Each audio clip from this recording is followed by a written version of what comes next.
Welcome back. Today, at the Rest is Markets, we are mapping out the ultimate value investing strategy for 2026 across the world's most powerful developed markets, the US, the UK, Continental Europe, and Japan. Think back to a young, 13-year-old kid in Omaha, Nebraska. While other kids his age were playing sports or reading comic books, he was sitting in a room reading corporate financial statements and balance sheets. That kid was Warren Buffett. He built a multi-billion-dollar empire entirely by understanding market valuations. But how do you replicate that today? In 2026, relying on basic savings accounts won't cut it against sticky inflation. Fixed income yields across the Federal Reserve, the Bank of England, and the European Central Bank have settled down, leaving retail investors looking for growth. Yet, millions of everyday investors are completely locked out or losing money.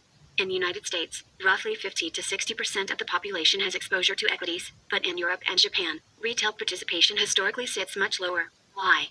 It comes down to market noise, a lack of clear educational frameworks, and the fear of getting caught in global macroeconomic volatility. Today, we break down how the global markets work like a massive, numbers-driven auction house. 2.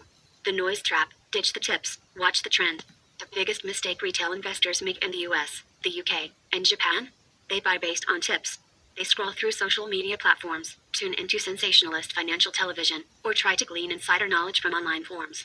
They are looking for a shortcut. But true wealth isn't generated by reacting to daily news clips. It is captured by tracking structural market trends and fundamental valuations.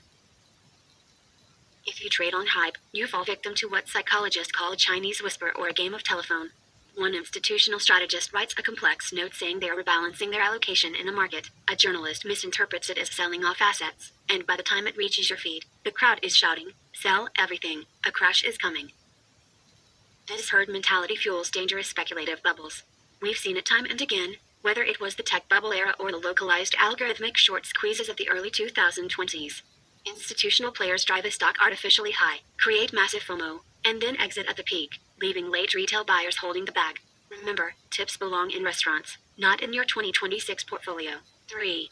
The golden metric, the PE ratio explained. To protect yourself, you need to understand one vital fundamental metric that institutional funds use to gauge the entire market, the price to earnings, or PE ratio.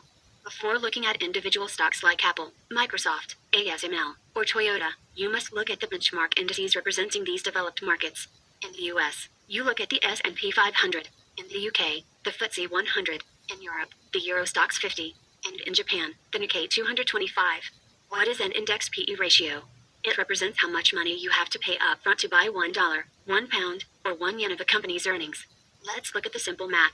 If the S&P 500 is trading at a collective PE ratio of 15, it means you are paying $15 for every $1 of corporate earnings.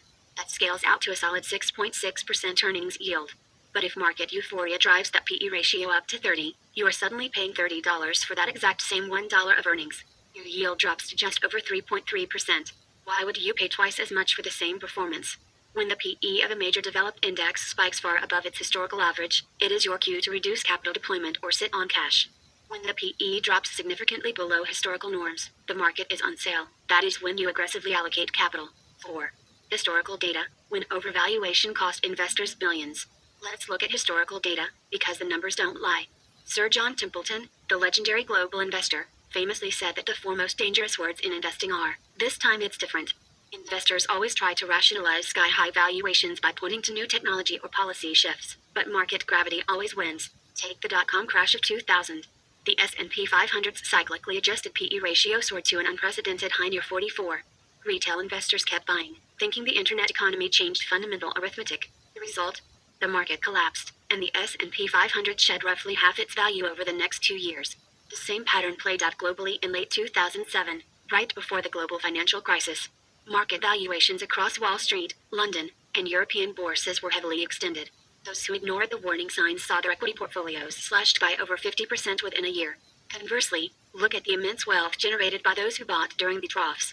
Following the 2008 crash, when the S&P 500 PE ratio compressed down to around 13, forward-looking value investors stepped in. Over the subsequent decade, they captured one of the longest bull markets in financial history. The framework is clear. High PE means caution and capital preservation. Low PE means opportunity. 5. Navigating the developed regions in 2026.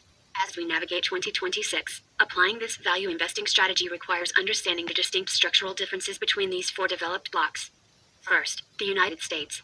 The S&P 500 remains heavily tech-weighted, driven by secular expansions in artificial intelligence, cloud infrastructure, and biotechnology. Because of this structural growth, U.S. markets historically command a premium P/E ratio compared to the rest of the world. However, you must track whether those earnings actually justify the premium. Second, the United Kingdom. The FTSE 100 behaves very differently. It is highly weighted toward legacy sectors, commodity giants, financial institutions, and consumer staples. Because it lacks high-flying tech sectors, the UK index consistently trades at a lower average P/E ratio, making it an attractive hunting ground for dividend yield and deep value plays. Third, Continental Europe. Through the Euro Stoxx 50, you are exposed to a mix of global luxury brands, high-end industrial engineering, and pharmaceutical leaders. Valuation cycles here are closely tied to global trade liquidity and regulatory shifts. Fourth, Japan. The Nikkei 225 has undergone a massive structural renaissance.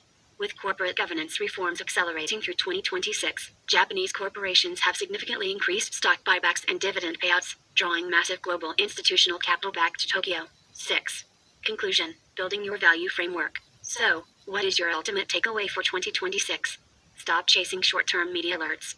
If you want to achieve long-term wealth, focus on value metrics. Track the benchmark index P/E ratios for the US, UK, Europe, and Japan.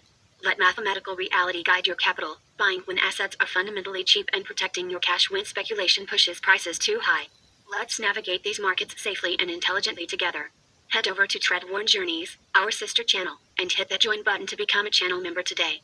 Make sure to hit that like button to support the channel, subscribe for weekly global market breakdowns.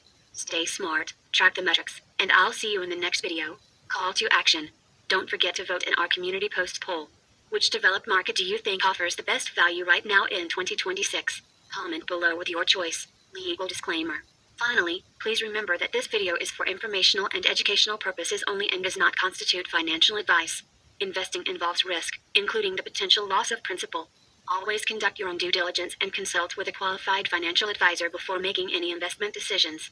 Past performance is not indicative of future results. Farewell.